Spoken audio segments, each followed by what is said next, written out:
computer. So thank you again for attending. Again, my name is Andrew Core. I'm the project manager with Pond.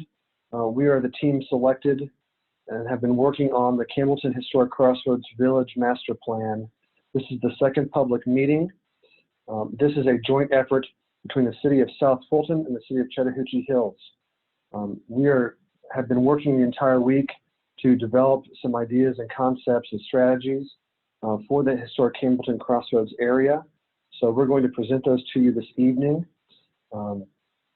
Certainly we will have a chance for you to ask questions at the end of the presentation, and we will make this as interactive as possible. But we have a lot of content to go through in the next hour and a half, and we'll be respectful of everyone's time. So thank you again for participating, and we'll move to the next slide. As I mentioned, you all are on mute right now as an attendee, but we will have an opportunity using Pigeonhole Live in a moment to introduce who you are and understand the audience a little bit more. So this is the core project team. Mike Morton is the representative from Chattahoochee Hills, the Community Development Director, who is the client liaison for us. And his colleague and partner in crime is Dana Gray, who's a planner with the City of South Fulton. So we're excited to have both of them participating and actively giving us feedback during this project. As I mentioned, my name is Andrew Core. I also have as colleagues this evening, Aubrey Saba and BJ Martin.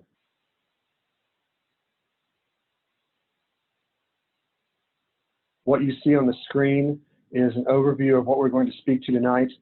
There is a lot of content to go through, so we're going to provide you kind of an example where an overview of the project. We will then get into the Pigeonhole Live and move forward to design principles and vision statement drafts. Then finally walking you through which is really the high point of the evening, which is the visioning framework, and followed by a time for Q&A and really give you some ideas for next steps.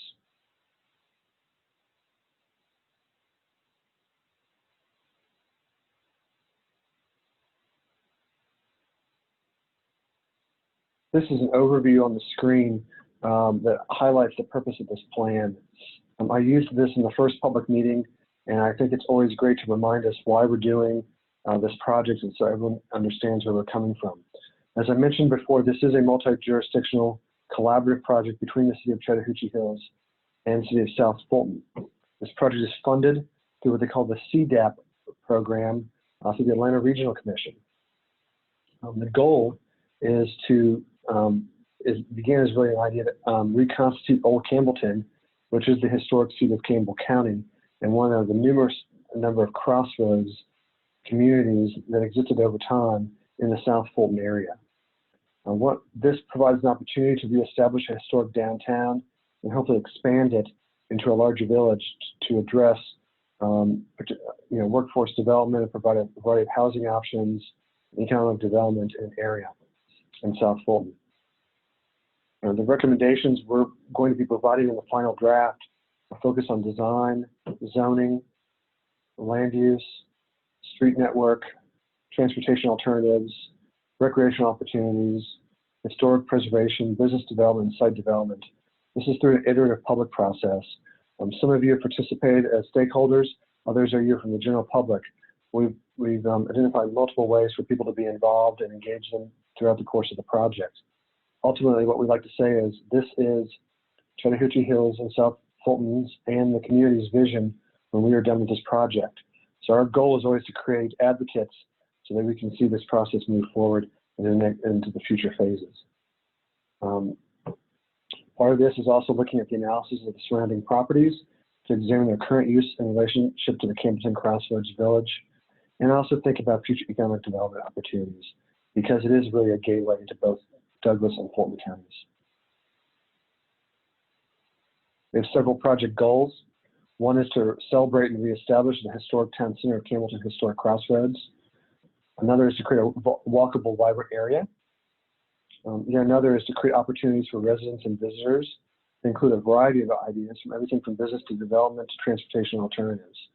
The goal is to increase community development and sustainability throughout the entire area. We want to do this through facilitating a transparent public engagement process that really unifies both communities. At the end of the day, for historic Campbellton to be successful in the future and have a sustainable development pattern and approach, it needs to have buy-in from both communities.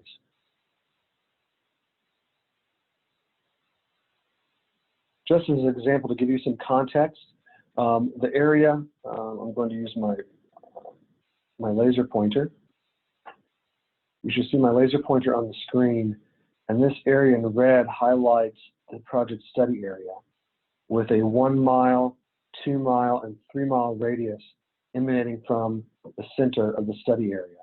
As you can see, this area has a number of different subdivisions, recreational amenities, multiple jurisdictions, and the Chattahoochee River and its tributaries.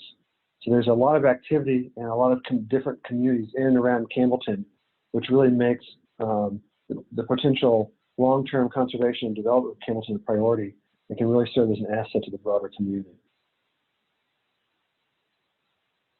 We always like to remind people, especially for those who are new to the public engagement process or new to the planning process here, what this plan is all about. And it is a very unique plan. First and foremost, it's a framework tool for both cities to guide congruent future development so that both communities are metaphorically and actually speaking to one another and how Campbellton grows in the future. The plan is a context and a community-driven placemaking process. So it's really about thinking about the community and how we honor the history of the community. It's an exploration of development possibilities around Campbellton. It's an iterative, transparent planning and design process. The goal is for us to hear from the community throughout this process. And we've had a number of different touch points with different community members, and we've gotten a lot of good feedback. This project is about making the area safer and equitable for all modes of transportation. Currently, for those who are familiar with this area, it is highly focused on the automobile and especially truck traffic. For this to be a livable, desirable community to live in the future, we need to address those issues, not just for the cars, but people who bike, people who walk, and thinking things about long-term and transit and other things, thinking down the road. And we want to have the plan as an opportunity to emphasize high-quality development, which is a desire we've heard from a number of people. So this plan does not work within a rigid boundary. So the project boundaries can be flexible, and it really is a model for other Crossroads communities potentially, and the areas surrounding and beyond the project area. This is not only focused on the study area, as I mentioned. It can be expanded and be thoughtful beyond that. It's not only a plan that responds to the numbers and data without considering other factors and community desires. And this plan is not the final step in planning for this area. This is an initial effort to really coalesce ideas and establish a framework for the future. So a little bit about this week. We called this the workshop week. We actually began the workshop week with a pop-up socially distanced workshop in the historic Campbellton area the previous Saturday on July 11th. We had over 40 attendees during a 4-hour period that visited 3 different stations, one being the Methodist Church parking lot, the second being the location of the original Campbell County Courthouse, and the third being Campbellton Park. We received a lot of good information, and we were there to help engage with community members one-on-one to answer questions they had about the project, provide more information, and encourage them to provide additional feedback. In addition, we have spent the last 3 days this week in an intensive 3-day workshop working as a team to develop concepts and ideas for Campbellton. As you can see on the screen, this is an example of our workshop, and we've actually held 10 different stakeholder meetings about various topics and specific conversations. We've developed a draft set of design principles and a vision statement. We've created strategies for approaches to historic preservation, transportation, and MERPA, which is the Metropolitan Regional Protection Act that governs the 2,000 feet adjacent to the Chattahoochee River. We've also created road typologies, and we have developed concepts for potential development scenarios. So tonight we're really going to focus on some of the higher level visual components of this project to give you a sense of where we're going and what we've done to date.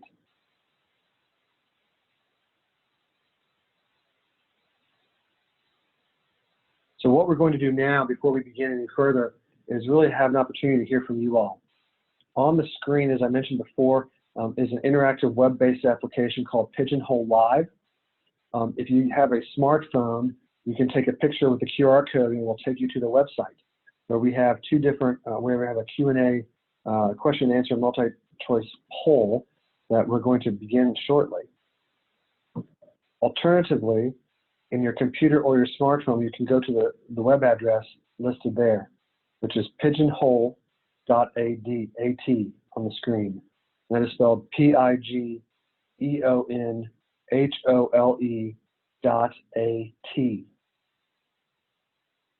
I'm going to give a moment for those who are using their cameras and their phones, and I'll walk you through how you access this survey.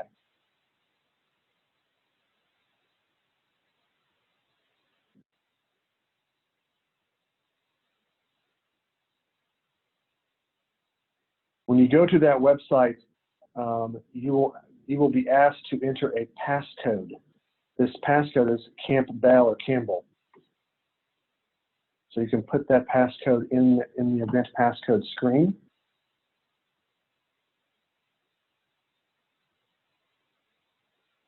And then it will ask you to have two different sessions. One is called, there's an introductory multi-choice poll, and then later on we will do a Q&A session.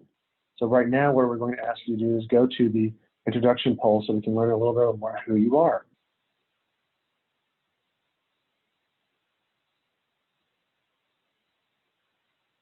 There are two questions in this poll. You're going to answer this first question. It's not the one on the screen, but it is a similar one. You will select your choice and click Next.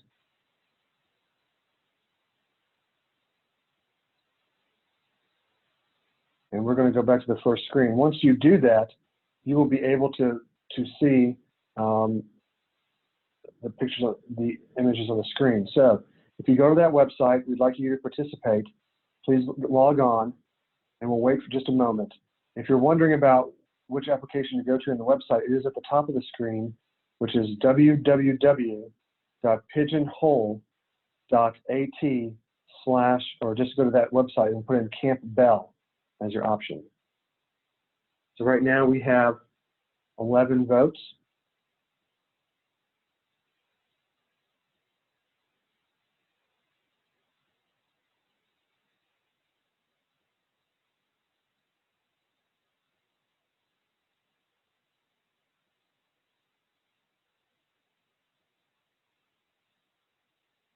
And if you're already to the introduction poll, you can go ahead and take the vote when you're there. When you go using the QR code, it allows you to access that directly. Laura, I hope that answered your question. You should be able to now click on the vote and participate.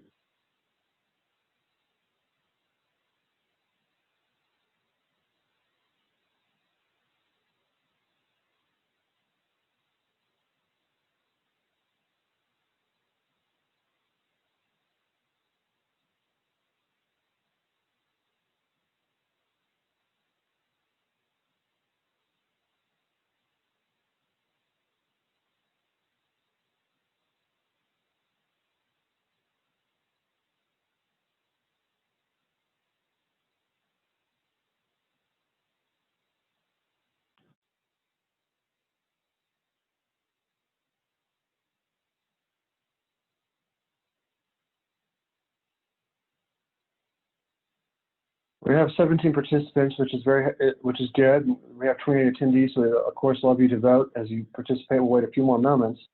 But as you can see on the screen in real time, you can see we have a mix of folks from the city of Chattahoochee Hills and South Fulton. There's really no one from Douglas County. We have some folks who are from Fulton County and other places. So it does provide a varied mix. But as you might suspect, we have a lot of people here from the two communities that this most impacts.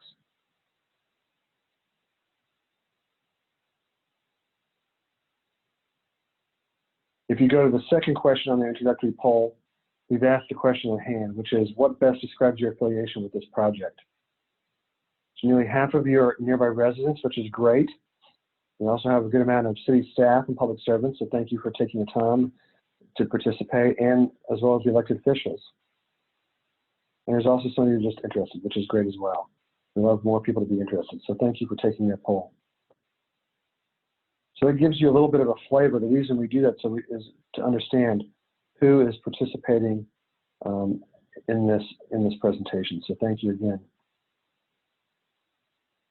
We're going to go on to the next screen now in the bulk of our presentation. There's a lot to cover, and we're excited to show you what we have to date. So the first thing we're going to speak about is the design principles and vision statement.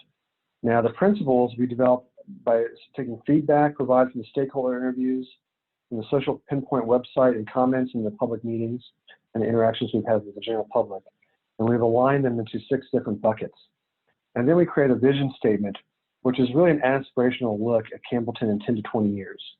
This is very much a long-term plan and a forward-thinking plan looking long-term down the road.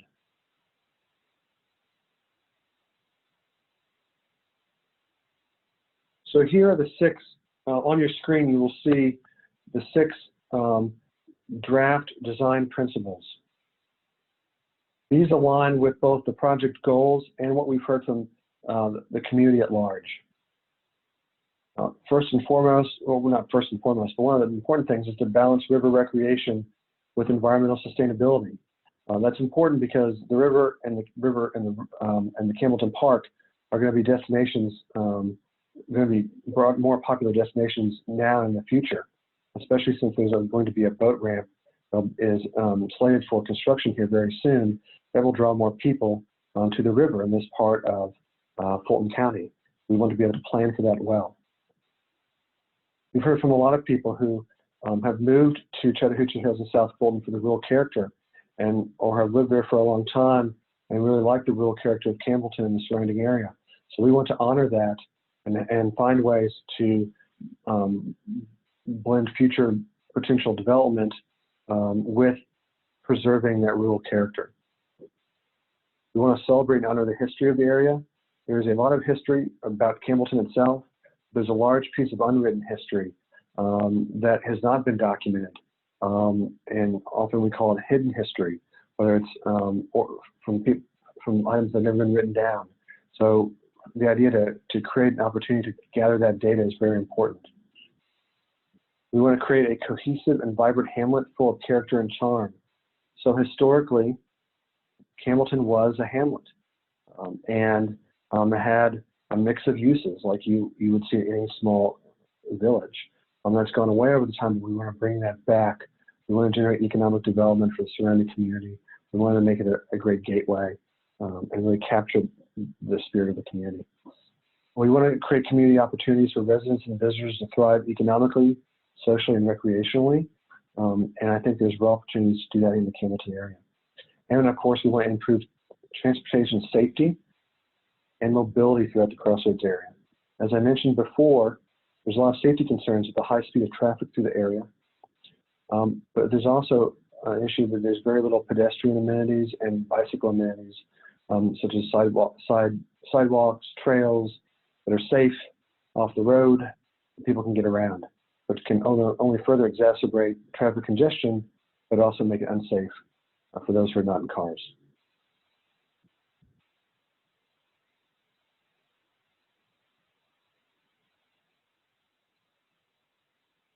So we've taken a lot of the ideas and listened to a lot of people, and we created a draft vision statement. Now, some people write vision statements that are simply one sentence, and others tend to write vision statements that are have multiple sentences in more of a paragraph format. Both are correct.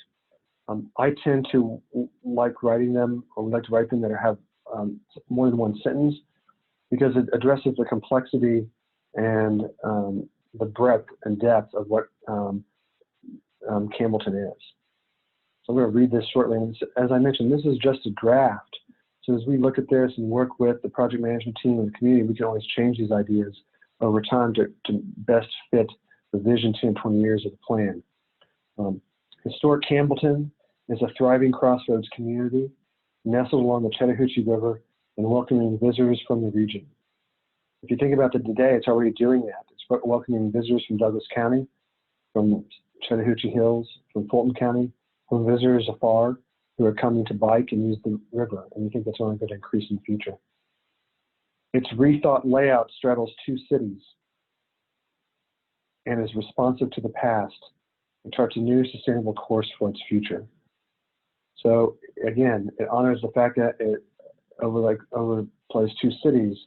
We want to think about the past, but we also want to be able to manage change for the future and thinking about going forward and what this area could look like. I think Campbellton is a model community that protects the rural heritage of the South Fulton area, designs consideration for walkability, complementary architectural form and community placemaking, meaning that it feels like a seamless community that has a variety of different opportunities for people to live, to work, to play in this area.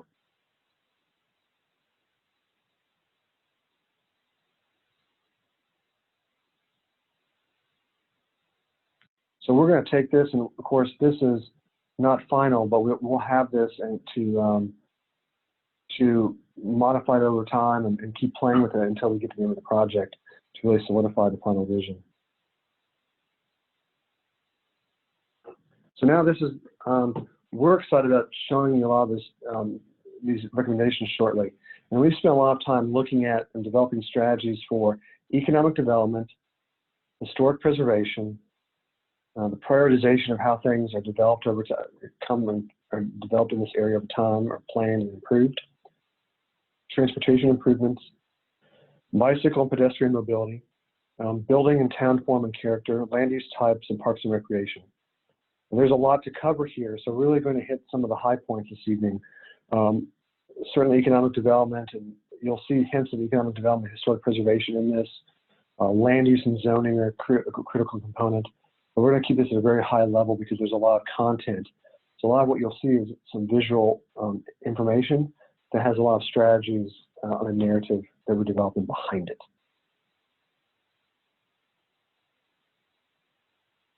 So the first thing I want to discuss, this is probably not what you'd expect to see the first image of, which is a sanitary sewer system, but I want to address a couple things. One of the recognized needs or issues in this area is the idea that if you want development to occur, you have to have sanitary sewer to expand beyond septic systems now. Sanitary sewer has a longer gravity-fed sewers, and sewer systems have a longer lifespan than a typical septic fields, and have can function and can be taken care of by the municipalities. So we think it's a very good system. And that's really what's going to bring more to commercial development and things there, commercial uses.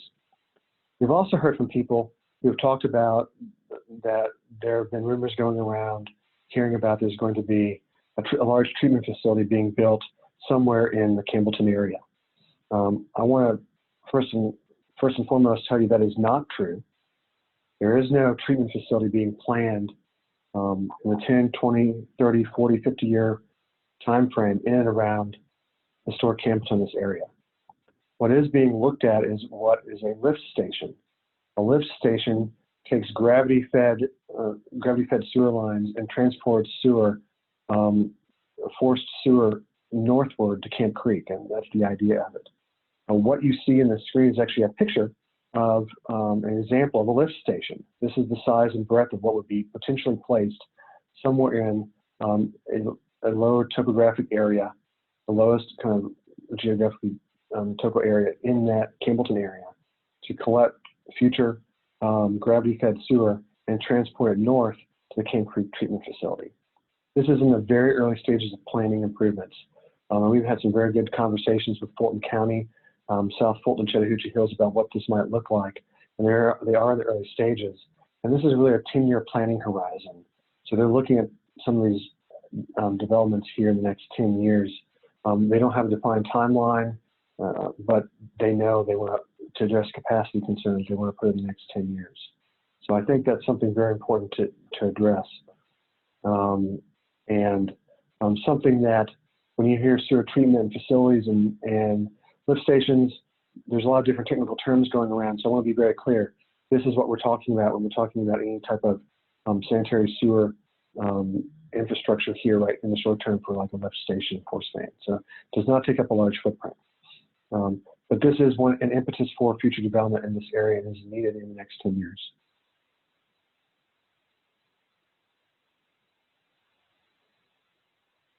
We also talked about transportation and mobility, which is an important thing.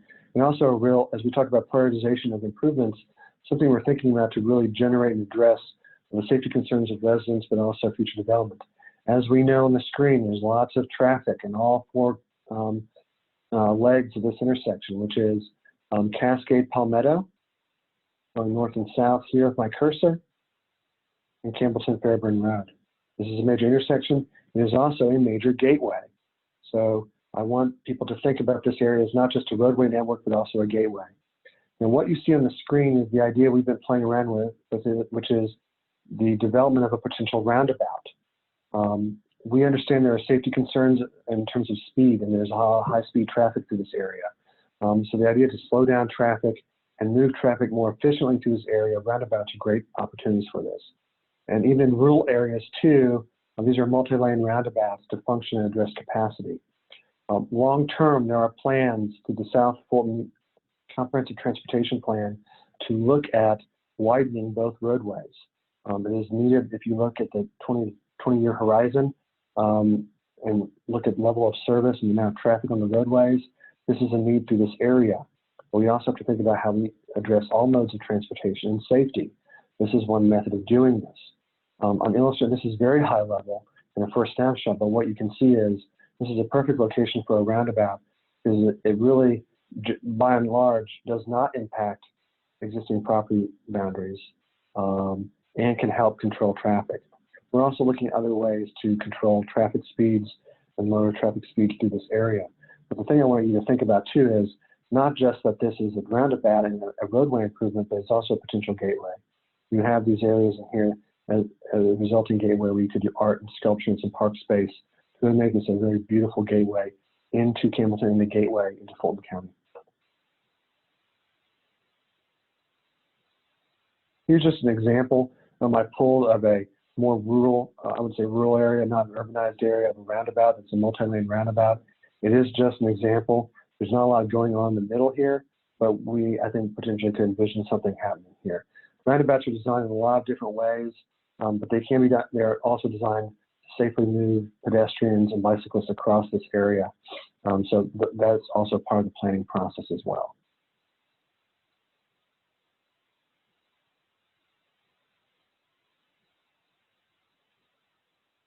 Now, the next thing I want to show you is our transportation and recreation improvements. This is very important. When we think about the development of how we build this area out, this area is always kind of framed by the need for different modes of access. I'd like to first take your attention to the two circles that are in brown along the screen. These brown circles represent a quarter-mile pedestrian walk. We call them a ped shed, a pedestrian shed, a walking radius. This is a 5-minute walk zone. We've introduced two on here, one from the center of Campbellton and one in the kind of the center of this node on the other side of Cascade Palmetto. So the goal is to illustrate where you can walk and how you can move and navigate through here. Now, there have been a number of different studies looking at trail networks. This includes the older TrailNet plan, which historically used Cochrane Mill Road. This is the Riverlands project. This is the most recent project that looked at the 100 miles of the Chattahoochee River, which really initially looked at coming across and following my cursor in Douglas County as a multi-use trail. And then we also came up with some of our own ideas because while you have these great amenities along the river, you have to be able to get to the river. And so you have developments east of here in Les Jardins, for instance, the Hampton Oaks and others. And we think there's a real opportunity to actually build a multi-use trail side path along the north side of the road, potentially connecting about a mile down the road as a trailhead as a starting point and connecting that area into the Campbellton area. And we also think there's a real opportunity to connect further north and navigate potential trail off-road all the way down to Campbellton Park. These are just simply lines on a map. I want to be very clear. Further study needs to be warranted, but we think, and we've shown some additional and later iterations of this, kind of a way you can make this work. You'll notice a couple things as well. Large areas of park space, we want to emphasize this idea. Park space can continue on both sides of 92 and connecting both of those areas. We think also that there's opportunities to protect the open space. There's incredible view sheds on the property looking out, which is the current fountain property, and the barn, the historic barn along here. I think there's areas over here that are suitable for conservation long term, and there's some stormwater areas and dry creek beds here that are preserved, as well as areas down here where my cursor are, which are floodplain areas, and I believe currently undeveloped. Some of these areas are undeveloped, which could potentially be additional conservation areas.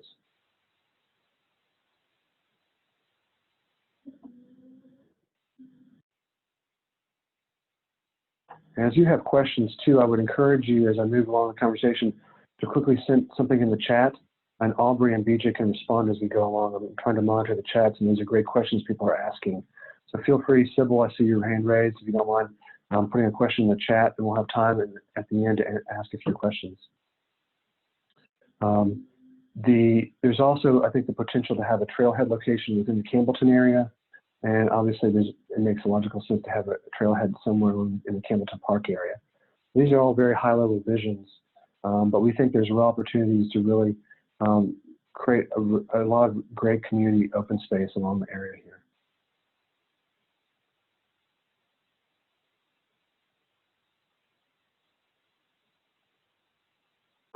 So, well, that's a great question. And yeah, there are areas we want to extend beyond to Camp Creek. I know there's actually other, South Fulton is looking at areas up north along Camp Creek. There's a model mile study currently going on further east and north of here along Camp Creek Parkway near Butner Road. So there's a lot of ideas there that people are thinking about, and that's a current study going on as well. So we're excited about that opportunity. This is really part of a broader conversation on how you build a trail network in this expansive area.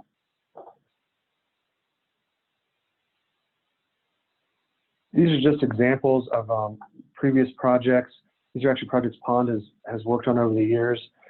This is the Arabian Mountain Trail into Cabot and Rockdale counties, illustrating something more off-road and very pastoral setting.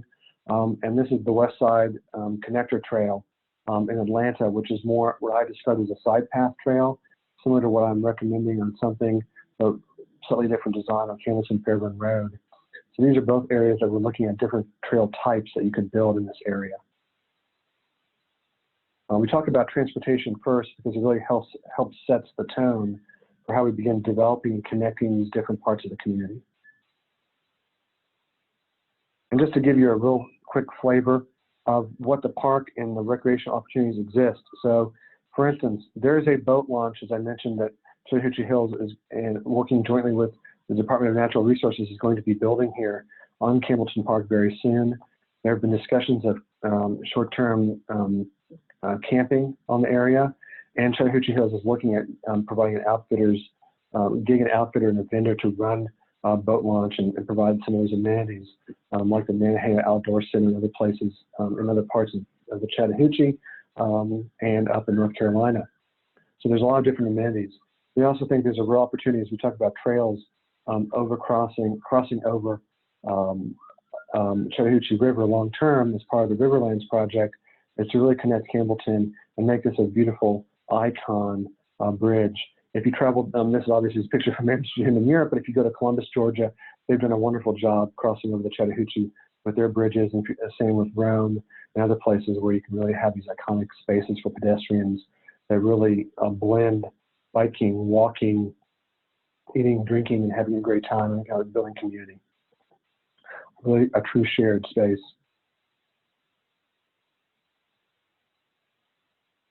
So I want to bring your attention to something I've showed in the previous public meeting, which is how do we begin developing and creating ideas for development?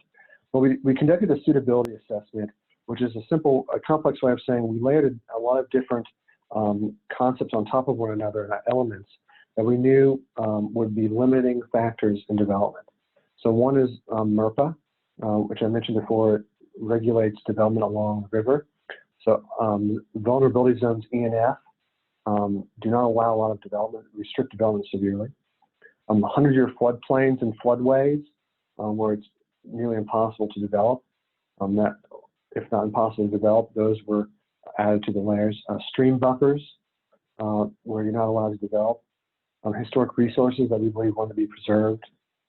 Campbellton Park, which is a natural, already existing park space, which we're not going to develop potentially. And the scenic highway byway buffer, which really extends up to the intersection of Campbellton, Fairburn, and Cascade Palmetto. So we took all these different ideas. We identified areas that had zero level suitability. We then helped define us where areas are more probable for development, and that serves us as a beginning point for a planning framework. So the next slide you're going to see on the screen momentarily is our suitability analysis. Now the areas in red, I'm sorry, not red, orange, represent areas that are by and large little or no suitability or aren't great areas to develop. And that involves also slopes and drainage and other areas as well factored in this. So we took that idea in orange and said, okay, these aren't the areas in orange, maybe are not the best places to develop. So we're going to kind of begin looking at the areas that are not, so to speak, have an orange color on them and think about, in general, these are better areas to potentially develop. And that begins our base point for creating the plan.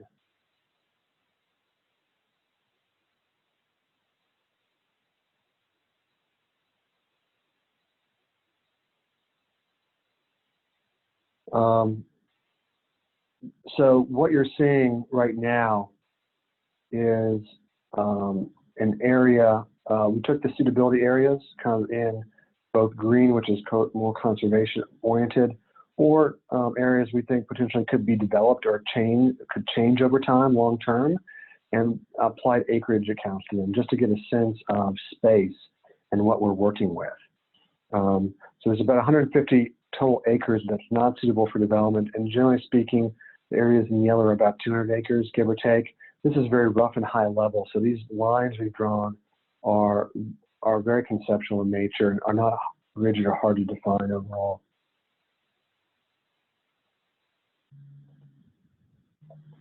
So we took these ideas and we began bubbling out and drawing lines about what we call character areas, areas that have similar themes, similar feels, potential similar areas for development. And then we began looking at how they began connecting to one another. As you see, okay, what if we began looking at these roadway networks? Here's the potential roundabout. What does that begin to feel like in these nodes? So again, very bubbly, very high level, very loose, as we like to say. But we've developed a series of these kind of high level character areas. We have the park space, right? We have areas what we call preserve and conserve, where existing residential that maybe isn't suitable for development or maybe perceived not to change, develop over a long period of time.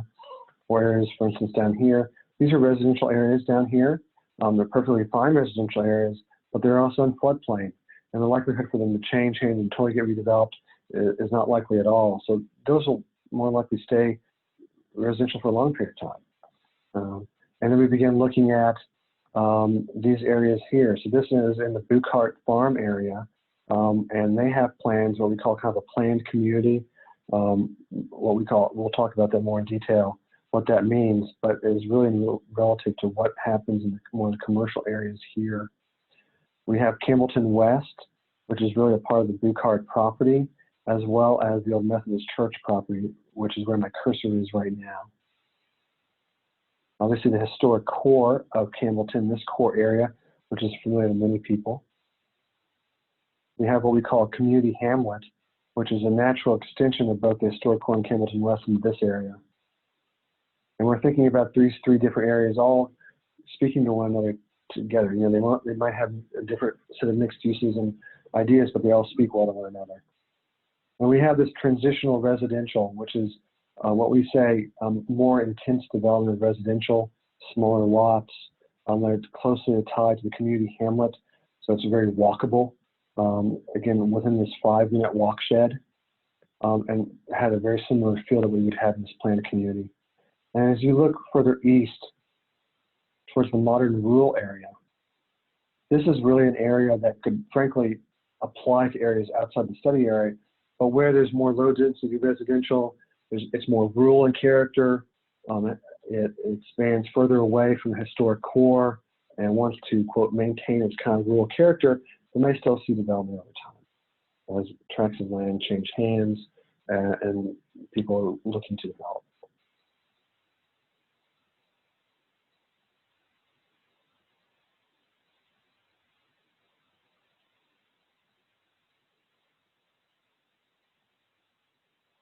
So the next image we have on the screen is looking at, we took these ideas and we really built out these more bubble nodes and looking at, okay, let's be a little more detailed in time of what we want to see happen. Make it a little more real, going from high level bubbles to a little more of a development here. So you can see a lot of these kind of, we've maintained more, when I say commercial areas, or areas where I find small businesses, restaurants, services for the community. We have what we call kind of a hamlet residential in both areas that are very walkable and connected to this area. We have trails connecting multiple areas and weaving in and out of here, and larger areas to the east, which will maintain its rural character, but are still very connected, and we want to make sure they're cohesive and part of this overall thinking.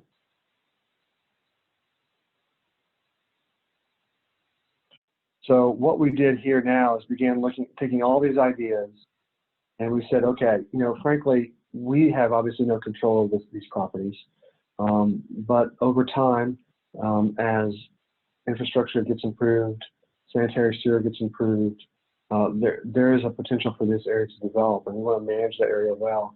So what could it look like? There's a lot of different ideas and drawings you can put on the paper. The goal of this is to really illustrate what you're going to see next.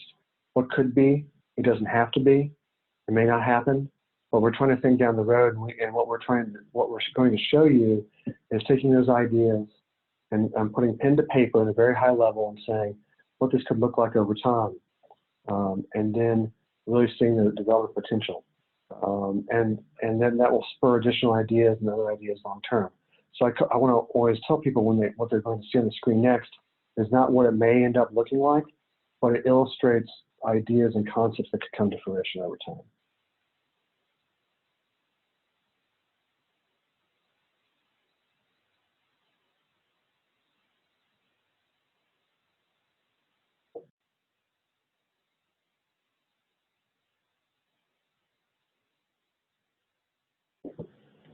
So what we've taken is the Campbellton area and the bubbles, and we've begun to put pen to paper as a potential development area over time, and looking at how we conserve and preserve these areas in here, the study area. So this is largely within the study area. There is no boundary. We haven't shown the study area boundary on here, but we wanted to show you how this could develop over time. As I mentioned, I'm going to work from the Chattahoochee River and kind of work south along Campbellton Fairburn Road. These areas that overlook a bluff overlooking the Chattahoochee River are very desirable for development. They're suitable areas, and there's very few areas along the river that provide real opportunities to look out over the river and make connections to what could be, to make visual and visible connections for people visiting the area to connect to the river and a true river experience. So these opportunities, you could have a restaurant, a brewery, you could have event spaces out here and some type of development. We see there's real opportunities for open space, and there's real opportunity looking southward, south and west. So you imagine this is a community park space out here overlooking south and west, and going there in the summer time period, just like tonight, and seeing the sunset down towards the Chattahoochee would be an amazing experience. But also introducing some residential components here as well that are sustainable and cohesive as part of the development plan. So this idea, kind of building around different series of kind of public and green spaces, is very important. This, for everyone's recognition, is the Beaver's house right here. and thinking about this corner, maintaining a church city property, but could we inform this corner with some developments and buildings, kind of frame out this corner and this intersection, providing good pathways and access down to the river. This area here is the preserved area of the Fountain Farm, which is a great view shed, but perhaps there's some adjacent businesses, maybe an event area that could incorporate ultimately use some space, thinking about the vision of a terraced area lawn that is built seamlessly into the landscape. You can look out beyond the preserve the view shed. These areas on here are largely historic areas with the Baptist Church and the Masonic Lodge. So it would be difficult maybe to develop these backsides and cemeteries what's going on, but we think these are great potential kind of historic green spaces.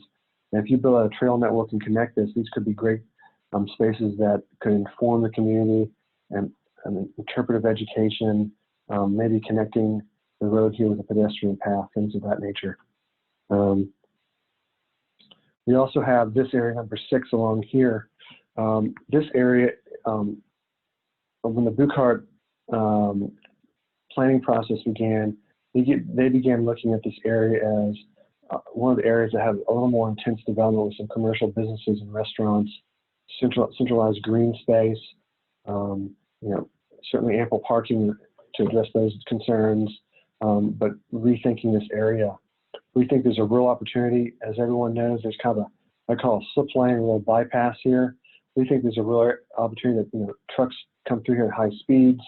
We think there's a way to actually realign this road, preserve the Methodist Church lot, in fact, and actually make that part of it, we envision as a community center of some kind, connecting this into here, down to the Buchart property here.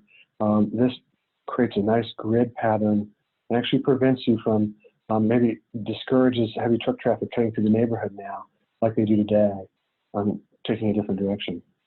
These hamlets on the other side of the road take different forms, showing here centralized green space as some variants of a grid, but also some circular spaces. And what you would see in here is a mix of maybe some townhomes, some attached single-family homes on smaller lots. And as you can see, as you work your way out, the lots become larger as you step away from the area along here. Similar here, and one thing I want to point out is we've taken a great care to think about the drainage patterns and the streams through here and developing around them. So some people might say, why do we do X or Y? Well, we laid this out in a way to think about the ridge lines and the topography so that it would inspire utilizing the land better and preserving the landscape as it is, and building into the landscape versus simply clear cutting and designing it the way you want. So there's a lot of topography and slope and hydrology changes that are important to think about here, which is why you see this naturalized area. This is an area, some of it's in floodplain. It's an area that is naturalized for drainage. It's also a great backdrop if you think about for people's homes and natural buffer. So as you can see, as we transition out of these kind of more intense developments and transition away, you're getting into larger 1, 2, 4 acre lots further eastward. We think there's a real opportunity to introduce somewhere in here, and this is just an example of an area to introduce some type of specialty area, whether it's a specialty farm and vineyard, a culinary experience that you would offer. It wouldn't be a true farm. The space isn't there to do that, but you could introduce examples from a farm, maybe a small orchard, maybe a vineyard, things to really attract people and make it a very cool destination for folks. So there's a lot happening in here and lots of little nodes and nuances that we think really speak to the land, speak to the historic Campbellton grid, speak to the rural character and how you begin thinking over time.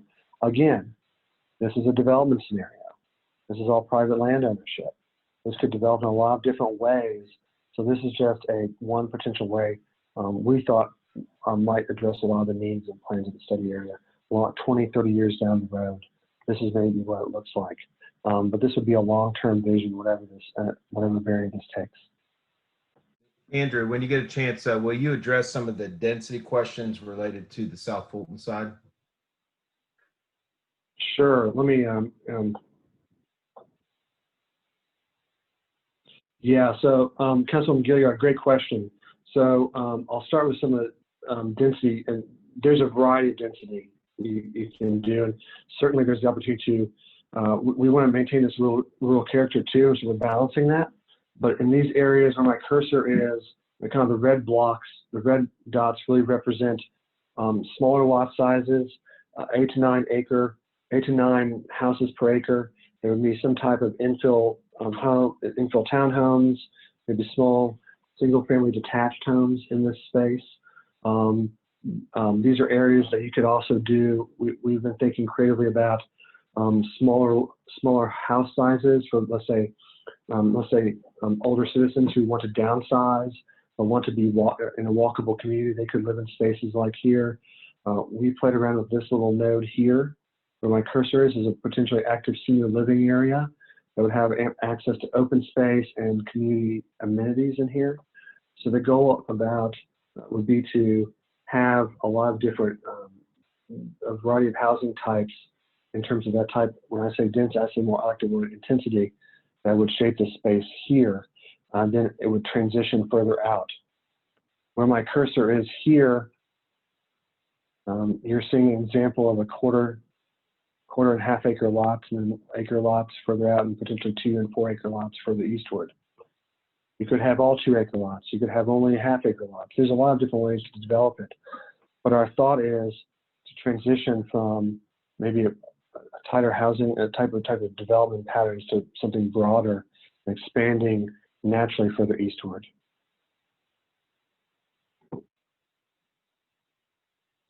Right, and so the type of mixed use over there is really, we're talking about shops, goods and services, small grocery stores, things like to provide that, houses within walking distance and areas to get to spaces. We're always trying to balance the need to have enough commercial space, have enough, retail and commercial space to help support the residential uses around there. So you have to have enough buildup and enough concentration to make that valuable and worthwhile. So this could be boutique shops. This could be maybe a bank branch, restaurants, a bakery, things to support people living in and around here that needs goods and services. So I hope that addresses some of those questions of mixed use. There's really a potential for a lot of different varieties of uses there. In terms of the Bucart property, there was a question about the Bucart property.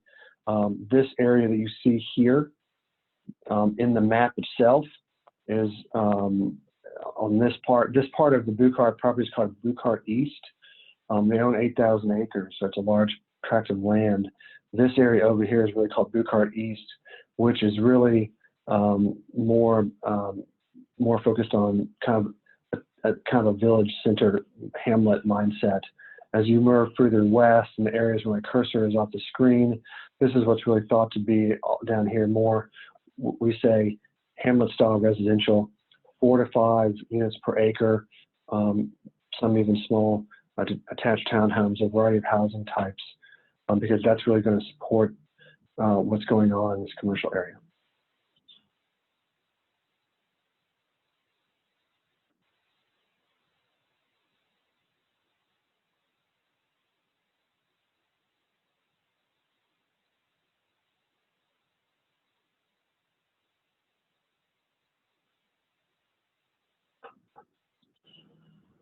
Okay, so the next comment I'm going to do, what I'd like to do now, this is very high level, as I mentioned before. So what I'd like to do is kind of give you some examples. And these are just ideas that we have.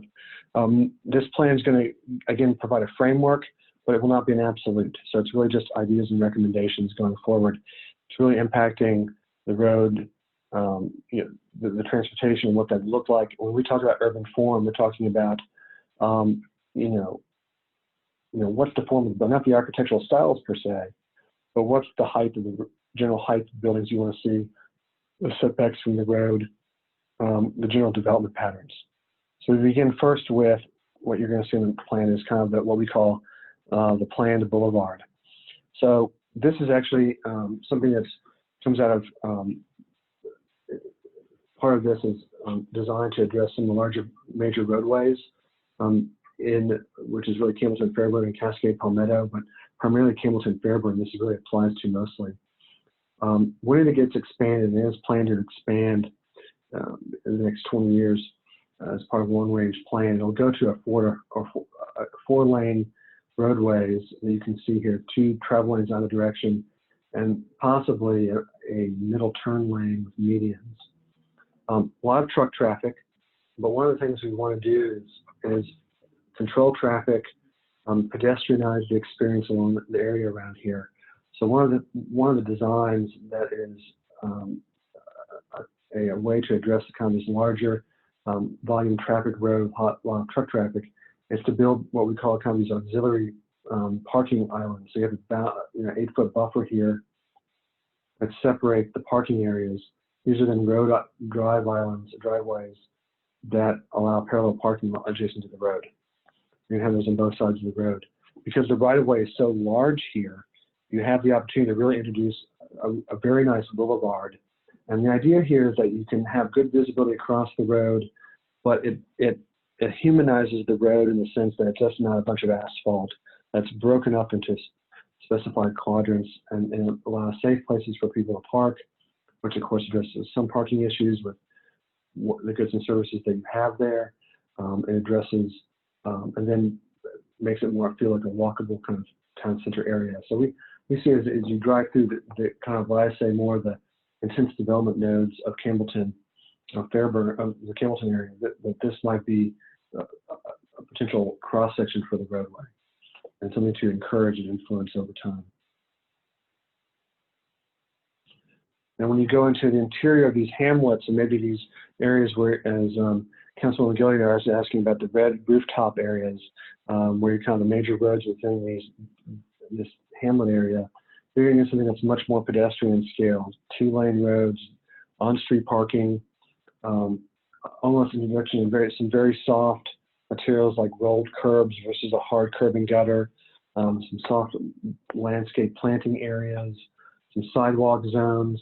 You can really only have limited setbacks, at least in the Chattahoochee hillside, the Crossroads area, ample sidewalk space for pedestrian movement. And again, those uses will vary over time.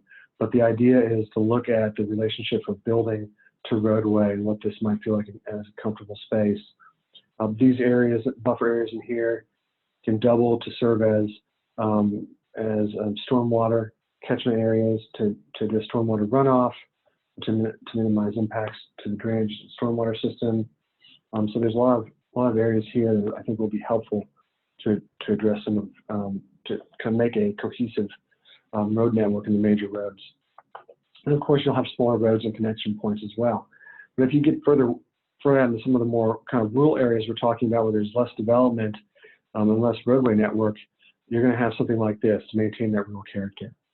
The curb and gutter system goes away. You have a roadway network of more than 22 feet. You actually introduce cobblestone in some areas to slow traffic and to create kind of rural atmosphere. To address stormwater or to address outside aesthetics, you build kind of linear bioswales that collect stormwater that are planted well with street trees and kind of this fence line that you envision in kind of a rural area and a kind of bucolic agricultural area. And those are those areas kind of further east where you're talking about more residential space and things of that nature, that larger tracts of land. So those are just some ideas that we've explored, thinking about looking at kind of the roadway network. And these are just initial ideas. Part of this is to refine these typologies to begin developing consistency of whatever type of development comes along, and to encourage, if there is development, if there is infrastructure improvements, to follow a cohesive development pattern. So we talked about the types of community amenities that you may want to see here.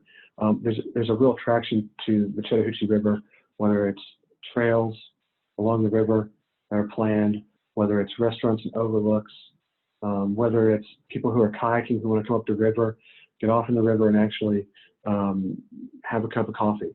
There's very few places in 100 miles of the Chattahoochee where you can kayak, even stay the night if you want to, paddle and get a beer, get a cup of coffee. So those things are all amenities that can be provided. Places for wedding venues, opportunities for events and pavilions and outdoor spaces. So community spaces that all look different. And these are just examples of what they could be. There's nothing's been really decided at all, but just the idea to inspire ideas. We also looked at the historic core, we talked the Campbellton Crossroads area, and began looking at visual and cultural cues of areas. So this is the old Campbell County Courthouse.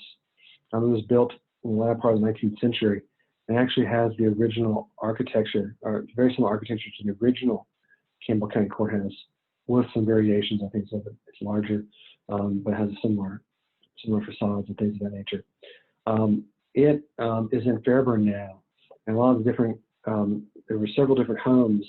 I know certainly after the Civil War, people actually moved their homes to Fairburn, especially when the railroad came through Fairburn and saved Campbellton. So that's when you began seeing the kind of first phase of Campbellton slowly drying up when the railroad didn't come to town. Well, there are some visual cues. For instance, there are some houses, if you walk around, that are older houses that appear that we think date to the time, the Campbellton time period, and may be examples of the architecture that were there, actually houses that may have been moved. There are some that we know in fact have been moved, or very strongly chance there are others that may not. Here's just a sample of one in and around the Campbellton Courthouse area. We also have visual cues. This is in Fairburn, okay? Dry stacked stone walls. Those dry stacked stone walls exist throughout Campbellton. And so you'll find some houses in Fairburn that have the same stacked stone wall. And so I think there's some visual cues to tell us, what properties were moved, and the people who came from Campbellton and moved to Fairburn really brought those sense of ideas, those aesthetic ideas to Fairburn. So that helps us say, let's use some of those ideas potentially as we think about preserving and developing Campbellton down the way. When we talk about the community hamlets, these are just images, sample images of other successful hamlet-style developments that have good architecture, good bones, that promote good placemaking and good opportunities for community development. This is in downtown Wilburn, where you have outdoor seating and ample public space. Something to think about, especially when we have outdoor our sidewalk and public spaces, especially during the COVID and post-COVID time period, to think about. People are much more likely to want to stay more socially distanced, eat outside. These are great places to do that. This is an opportunity you could do. Maybe some of the hamlet areas. You have Sonoya. This is Sonoy, downtown Sonoya. So you have opportunities to live above, work above in condos. You have retail on the first floor. You can see here on my map, they've done a very nice job with their little medians, which are not heavily raised medians and lots of hard curbs, but very soft. So a lot of soft touches and good wayfinding and signage and good architectural forms.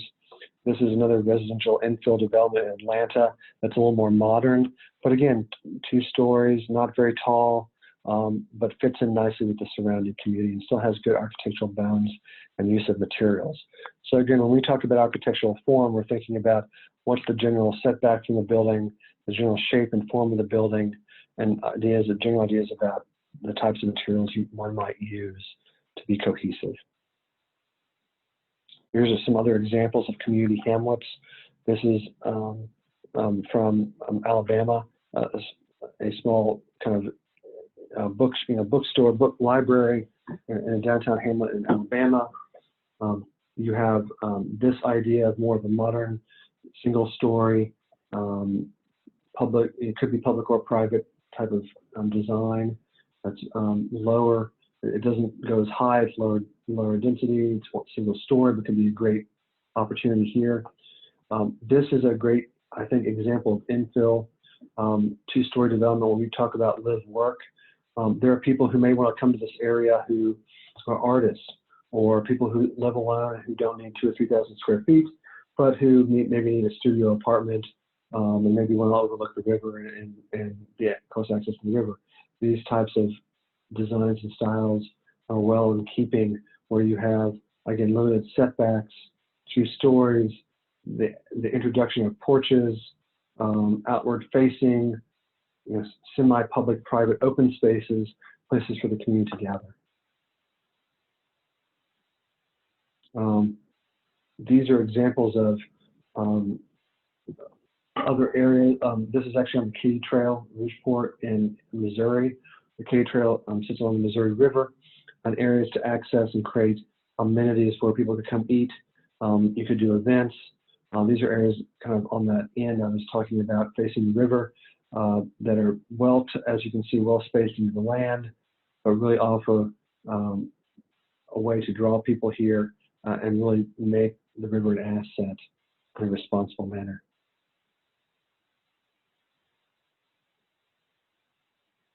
When we talk about, as you were asking about the types of density, and if you were wanting to live in around those hamlet residential areas, there's a variety of housing types and forms you could do, but these are examples I think are good takeaways of what could be done. You have very traditional forms here on the left, but they've done a little play on, they have front porches, limited setbacks, 2/2 windows, kind of a farm aesthetic, or kind of more of a rural aesthetic with chicken wire fencing, but they've done a little play with the architectural styles of the front porch columns and have modernized it just a little bit, but within keeping with the neighborhood. You also have you could have attached homes that are where you have where you don't have garages, but they park underneath. You have areas that are maybe live-in for in-law suites at the basement potentially, somewhat private balconies, 2 to 3 stories at the most, but you can imagine these overlooking the river. But they have communal open space that help. So these are really great opportunities as well to think about. I want to quickly move on to have ample time for questions. Also, as you get into the rural residential areas and further on, I want to be clear that there's lots of different housing types you can do. We're showing something that is kind of a modern farmhouse look. On the top, you have smaller scale, single story. Maybe you're older and you want to downsize, great opportunities. Or you have a small family. You could also do larger estate type opportunities to redevelopment in larger estates in 2 to 4 acre lots. So there's just a whole range, and it's all dependent upon how the development approach over time that may happen.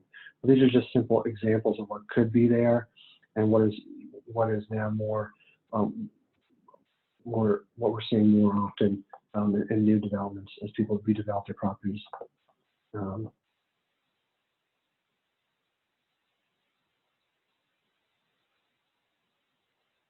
So I think this is the takeaway before we go to ask questions. But this plan is about taking an initial step in defining Campbellton's future in the next 20 to 30 years. And I want to reiterate that. This is a long-term vision. These are ideas.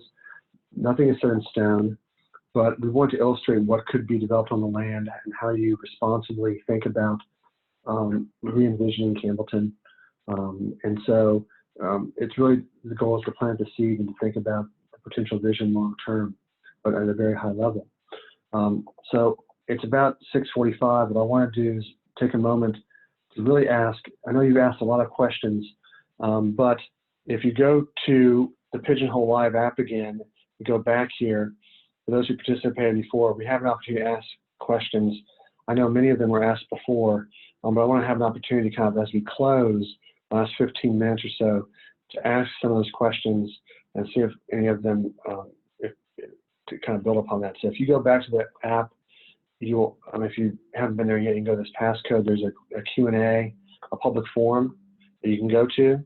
If you go ahead and if you go there, you can actually type in your question, submit your question, post your question, and then we will post it online once it's made publicly available, and we can begin asking those. So take a moment, and once questions begin coming online, they'll be posted here, and we'll wait a moment for those to populate, and we'll go from there.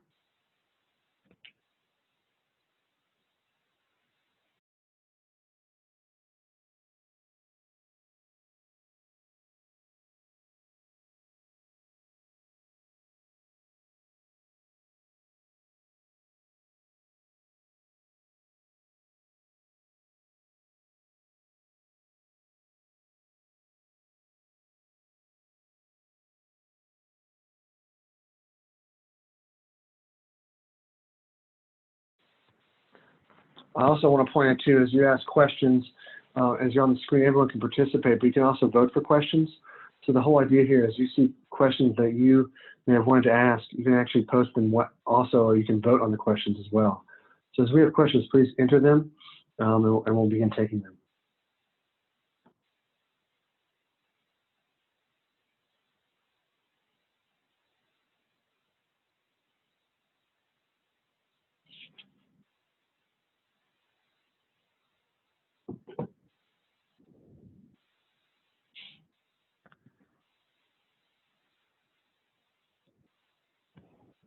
If you want to log in again, the access to login is at the top. It's simply pigeonhole.at. If you haven't been there before, and you can also, as I said, as questions come off here, you can actually vote on them on your screen.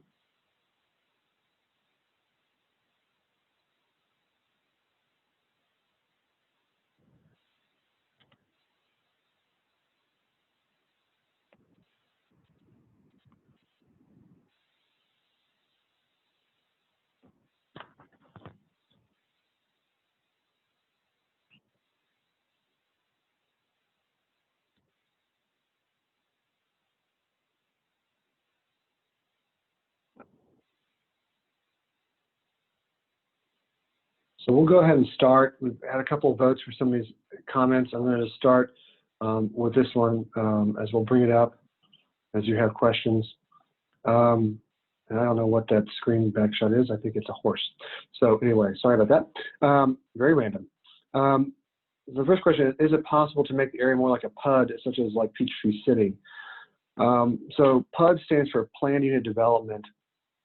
There are a number of ways to structure a planning development, but essentially it's typically it's a single landowner or a single developer with or multiple developers who are coming in and doing one cohesive development in a series of phases. So while that can be done, it would require parcel consolidation and someone to come in here and reevaluate and consolidate parcels and acquire parcels to do that. Can it be done? Sure. That may be the future. Certainly, we don't have control over landowner decisions, so our goal is to really illustrate how that might work over time or what could be developed. But in general, this is also a fairly small area, and so we are also trying to wrestle with is you have historic areas as well. You also have the large development with the Buchard Farm property, which is being developed as one cohesive development with multiple phases. So certainly is something that could be done, but there are, I think, there may be more nuanced approaches to this one to be addressed.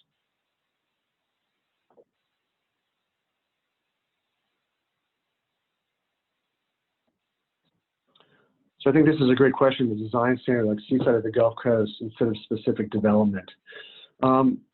Yeah, so I think that's ultimately what we're going to begin thinking about is to talk about these potential development areas and nodes and not get into where every exact house and footprint has to be. But our goal was to illustrate what it could look like over time and what those relationships could look like. So the exercise we did today was to talk about illustrate relationships between different land uses, not so much this is what it's got to be. So it's not going to be that specific development, but the idea is to illustrate those relationships. And so certainly I think the point is well taken, is that we want to create what are good standards and guidelines to follow. So great comment.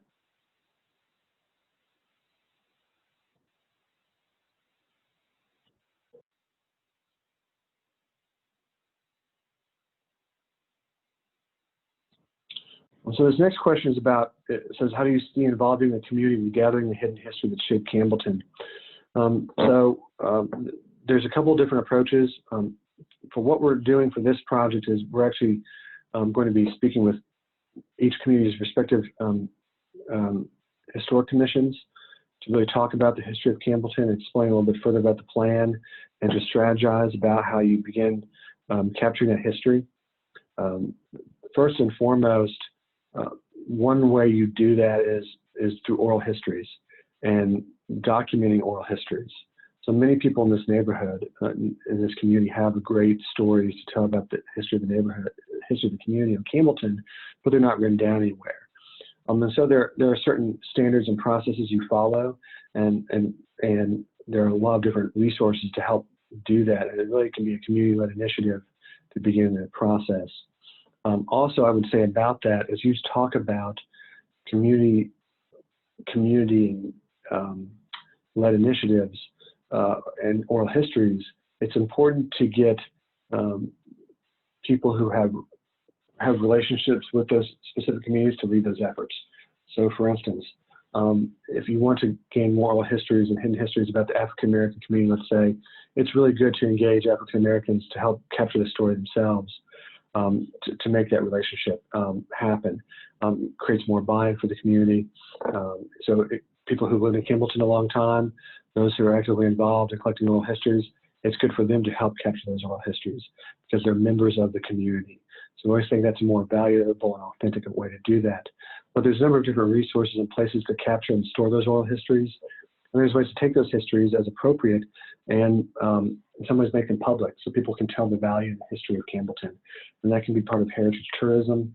That can be part of just celebrating that and interpretation in public art. Thank you.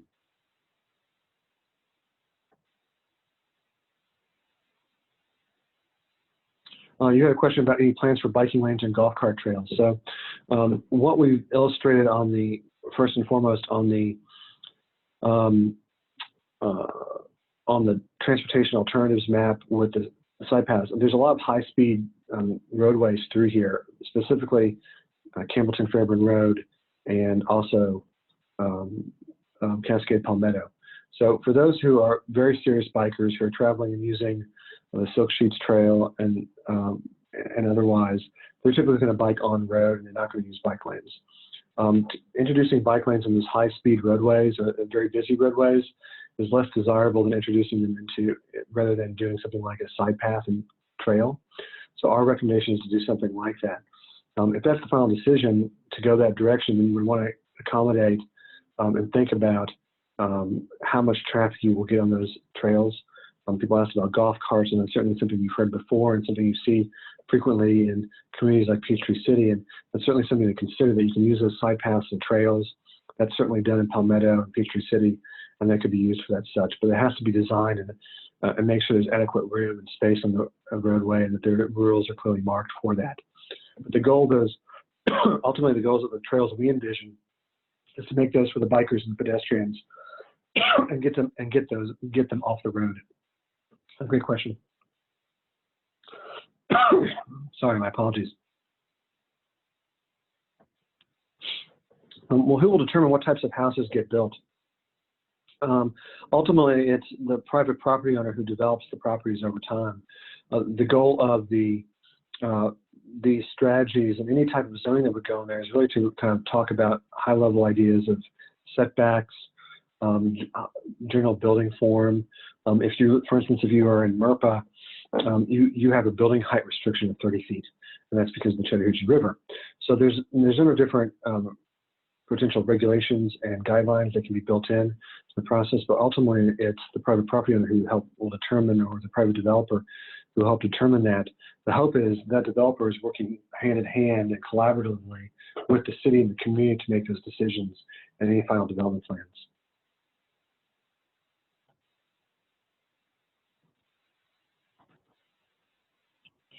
We have just a few more minutes, so I'm going to go ahead and answer a couple more questions here. I'll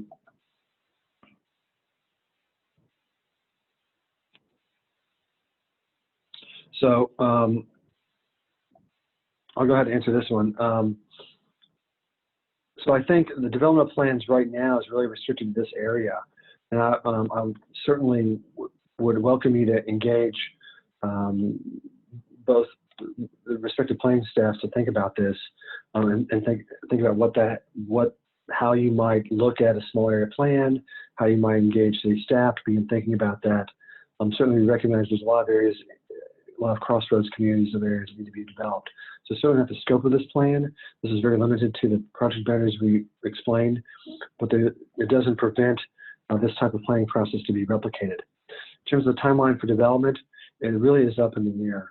As I mentioned before, two limitations to development is sanitary sewer infrastructure and transportation improvements. I think both of those have a 10-year window to see some of those improvements over time be addressed. But we're looking at this. There is right now a definitive timeline, a time frame. We're trying to kind of forecast into the future 20, 30 years of what this may look like down the way and set the tone for that now. So there really is no timeline at this time. And there's no actions to do any type of immediate development plans at all. It's really simply an initial planning effort.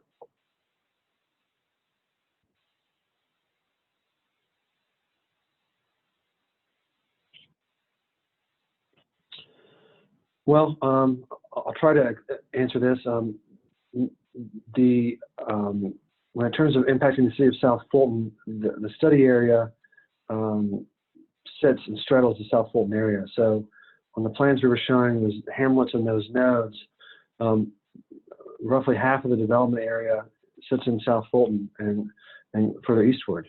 So I would respectfully say that it does impact the city of South Fulton. The transportation network certainly impacts the city of South Fulton. Campbellton Cascade Palmetto Road is north of Campbellton Fairburn is a city road. So the expansion and development of the area is directly is within the right of way of the city of South Fulton.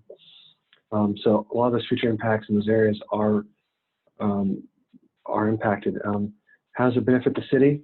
Well, it helps bring economic development to an area that hasn't seen it for some time. We believe this plan actually, once completed, will actually help manage change well. So, and balancing the idea of the rural character of the neighborhood and getting also goods and services in this area. That certainly benefits the city of South Fulton. And the ideas we've identified here, whether it's planning and zoning concerns, need for open space, need to access goods and services, has a direct relationship to the citizens of South Fulton. So even though maybe even some goods and services are in Chattahoochee Hills, those living on South Fulton have direct access to it. So I think there are a number of ways South Fulton can benefit from this, especially since this study area and much of what we've talked about could be developed over time sits within South Fulton.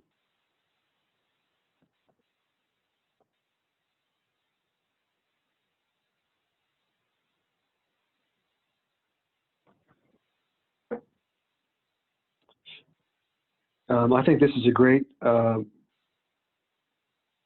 think this is a great question. We've talked about some amenities at Campbellton Park, but Jones Bridge Park is certainly a great prototype for what you do along the Chattahoochee River. And so I think it's certainly open to how Chattahoochee Hills develops it and what they can do there. Being very smart about what you introduce in the park is good, and doing it in a phased approach is very wise. So you can actually track the changes and track visitor usage and then respond accordingly. So certainly we see that a lot of what Campbellton Park will be is a low footprint over time, and then eventually may change and develop long term. But again, all the different uses up and around the Beaver's house, other things, that's very long term and very high level at this point. Really shows a development potential more than anything.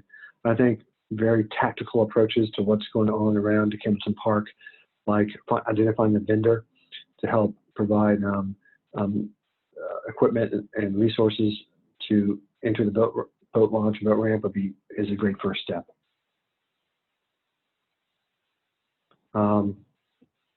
So just a couple questions to finalize this. Two questions on the screen specifically about what is next and how is this going to be paid for. First off, there are no plans to be paid for anything. This is a planning level study. So we really have no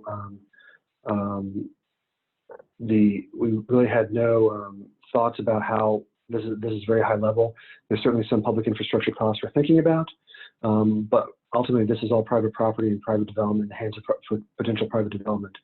So there are no plans right now to develop it, which is why I've said this is very much a long-term vision of what we're thinking about over time.